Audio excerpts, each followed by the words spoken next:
Hi, StarCraft here, and you can probably tell by my time I'm recording this right after I did the opening and ending for Dial H for Hero. Get them out of the way a little bit. So, let's wait no qualm, as we have coming up soon, we already have the Shazam movie. So, how fitting enough, we got the new issue of Shazam that's out. Kind of like how this one's actually picking up the pace with the release now, because there was quite a bit of a gap, if I recall, between issues 1 and 2. But hey, what are you going to do? So, let's just dive right in and see if we find out more about the magical and these magiclands, shall we? Let's look at the cover as well. We're seeing Shazam, Billy with Freddy and Daria. They are all stuck in a cage as Daria is just rolling her eyes as all the animals are just laughing and poking and making fun of them as Billy's head's popping out. Obviously he's too big for it. We open up with someone sleeping next to a book that says How to Stop Eating Your Friends. As it basically opens up with a news report that says, good morning, civilized city. It's going to be another perfect day with temperatures in the high 70s. Later this afternoon, the mayor will be addressing the growing controversy of the food chain as carnivores and omnivores continue to challenge the law of nature. As a clawed hand knocks the clock over, and it's Talkin Tawny. Okay, so we're getting a Talkin Tawny. But back during New 52, was that origin for Shazam, which is still canon, we saw a Tawny that Billy was talking with. Is it the same one? Is there different? Did that got ignored? I hope we get an answer for that. Anyway, it's, and we see Tawny is talking, saying, "It's nice to meet you. No, I won't eat you. It's a pleasure to make your acquaintance," as he's brushing his teeth. And he slips the book in, as he gets dressed, he slips the book into his pocket as he leaves, as he's in the wildlands. What a beautiful day. As he's walking out, basically now apparently some animals the other animals are trying to say a human sighting turns out to be a hoax. Ain't that a shock?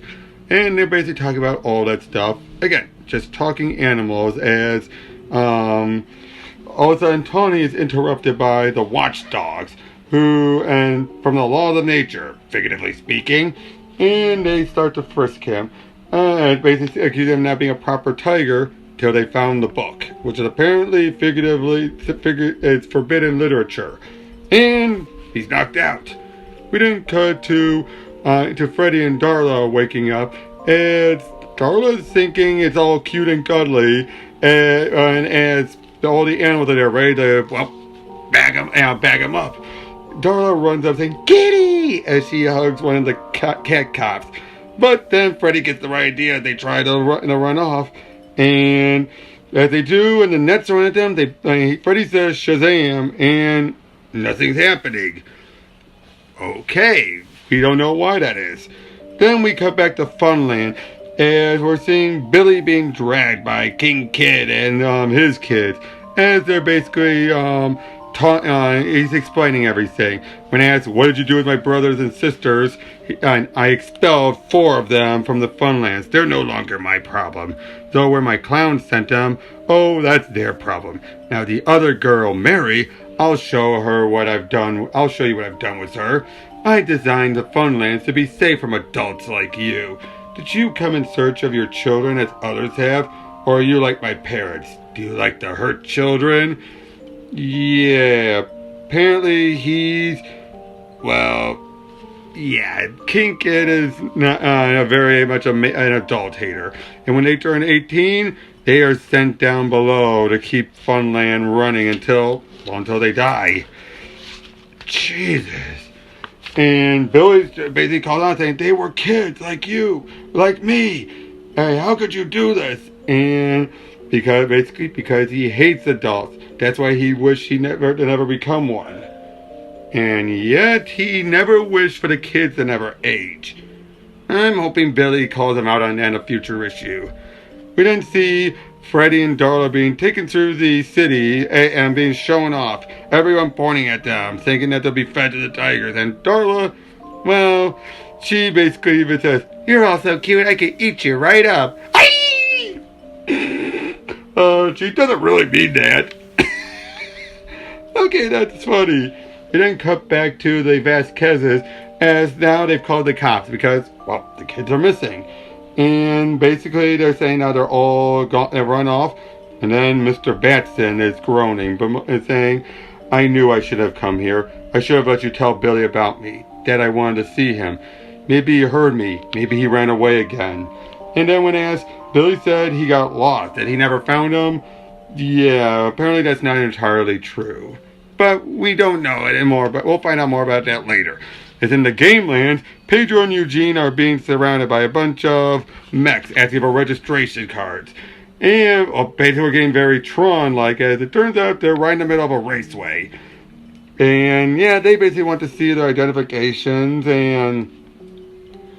Oh, I love this. You two are from the Earthlands, yeah? I got a racetrack I'd love to sell you. Obviously, they don't believe them. All of a sudden, then, as Eugene starts to tell them off, and we find out they're not police, they're referees. And, well, they basically fly off and try to get away as they keep on losing points. However, that's being handled with. And when they go to an information booth and ask how they get out of there, I love this. How do we get back to, say, the Funlands? Oh, you don't want to go there, guy your age. You know what'll happen. Doesn't matter anyhow. You need 1,000,000 points to gain access to the CPU. And the only way to do that is to beat the Game Master. Meanwhile, back at the Rock of Eternity, we're hearing a voice talking about it. The council sealed off the lands from one another for a reason. You stupid boy. The monster lands are still closed. Though for how long I do not know. As we see Black Adam saying, Billy Batson, you have no idea what you've done. Black Adam to the rescue.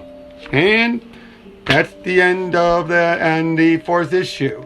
I'm still interested in where this is going, and yeah, I can't wait for what else is going to happen next. And it's building up. It's still a slow build, but it's at the same time they're both telling a story, but also expanding the mythos, like with Tawny, and expanding on the magiclands. So yeah, not much else to say. That was Shazam number 4, and I like it still. I'm still loving all this. And yes, you have stuff with Talkin Tawny a bit, being all like, oh, how to not eat your friend, and how that's apparently contraband. But one, does this tie into the Tawny we saw in that first opening stuff that Jeff Johns did during New 52? Or is that Tawny completely being disregarded? I'm not sure, but I still like the idea that, yeah, Tawny's from the Wildlands and all that. And then you have, of course, you know, and again, just like the idea that each of these characters are divided. You have King Kid, who's basically, well, he's a lunatic. He's one of those, oh, we cannot allow adults at all. Even though he's basically been so broken by adulthood that he is just deranged. And I'm still curious about stuff going on with Billy's father. It's very interesting.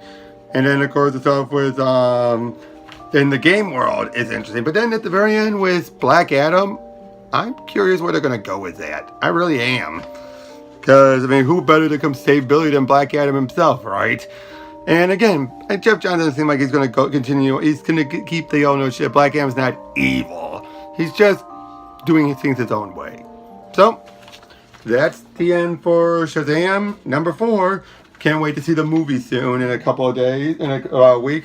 So, tune in next time as I either do GoBots 4 and 5 or finally get into doing Young Justice number 3. But either way, hey, I'll see you all next time. Catch you later.